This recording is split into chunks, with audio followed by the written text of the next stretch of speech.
about hopeless romantics. Hey, welcome. This is me. Jennifer Lopez looks back at her tempestuous love life in strange, often stunning film, putting her trippy musical therapy sessions on Prime Video. The oft-married pop star sings, dances her way through a wedding, a factory, and a meeting of guest celebs named for zodiac signs. What is with this woman and weddings? Keke Palmer is a Zodiac Council member named Scorpio, commenting on Jennifer Lopez's love life in This Is Me.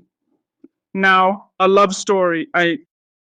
If you thought that wonderfully loony and hilarious Super Bowl ad for Dunkin' Donuts would be the craziest thing Jennifer Lopez would appear in this week, nope.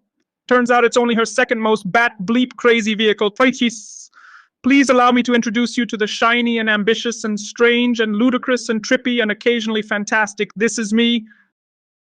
Unlike that Dunkin' spot, however, this is a Jennifer Lopez vehicle every inch of the way. Affleck makes some brief appearances and perhaps even has a dual role, and I'll leave it at that. Dripping in fantasy sequences and popping with vibrantly rendered set pieces, this is a monumental ego trip as well as an admirably candid therapy session, and there's even some amusing self-deprecating stuff as well. Regardless of whether you're a die-hard Lo fan or you've never understood the hype or you're somewhere in between, this much is undeniable. Lopez been out there living a larger-than-life life for more than 3 decades. You think she was going to look back on her love life in quiet and reserved fashion?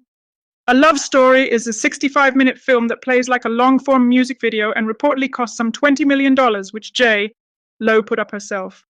Written by Lopez and Matt Walton from a story by Lopez, Dave Meyers, and Chris Schaefer, with Meyers directing, this is the film companion to Lopez's This Is Me Now album, the 22 years later follow-up to This Is Me Then, with the 2 projects releasing simultaneously on Friday. Given the lavish and often gorgeous and stunning production design, the elaborately choreographed musical numbers and some movie-quality VFX, it's easy to believe that $20 million figure. What sometimes defies belief are the borderline campy elements, including an all-star futuristic sci-fi council featuring Jane Fonda and Keke Palmer and Sofia Vergara and Trevor Noah and Post Malone and Neil deGrasse Tyson, among others. Each is named after a zodiac sign, and they sport costumes out of a 1980s sci-fi movie as they observe and comment on Lo's various romances, which are all thinly disguised, albeit stylized and fictionalized, takes on her various real-life relationships through the years. For those of you keeping score, and this film all but demands we keep score, Lopez has been engaged 6 times and married 4 times, and has been involved in a handful of other high-profile romances, to which we say, good for her. Although in some cases it turned out to be bad for her. There's no false modesty anywhere to be found in this vehicle, starting with the stars billing Jennifer Lopez as artist. After a dream fantasy sequence set in a kind of steampunk world where all the factory workers are women and they seem to be keeping some giant mechanical heart beating, we're plunged into the real world, or an approximation thereof, with artist, in a therapy session with Fat Joe, who is quite funny in the role. In a number titled This Time Around, Artist is involved in a toxic relationship with a man, Gilbert Saldivar, who is verbally abusive and possibly violent, but she is finally able to break free.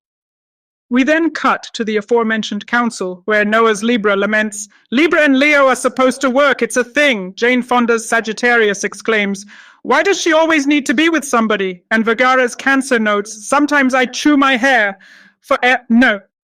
In a lively and self-referential wedding dance sequence set to Can't Get Enough, Artist is seeing dancing with 1, 2, 3 different husbands, as her friends make comments along the lines of, 3rd time's a charm, this guy don't stand a chance, and don't catch the wedding bouquet, it's cursed. Artist finds herself alone watching The Way We Were on a continuous loop, and then attending a Love Addicts Anonymous meeting. And now we get a number titled Broken Like Me, and I'm fairly certain this is the first time there's been a choreographed music sequence set in a group therapy session. There's a beagle named Fluffy. At one point, Artist exclaims, I hate weddings.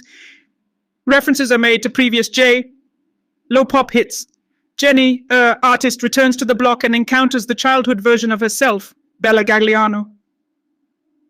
Through it all, Artist maintains it might be crazy to believe in one true love, but she'll never lose faith.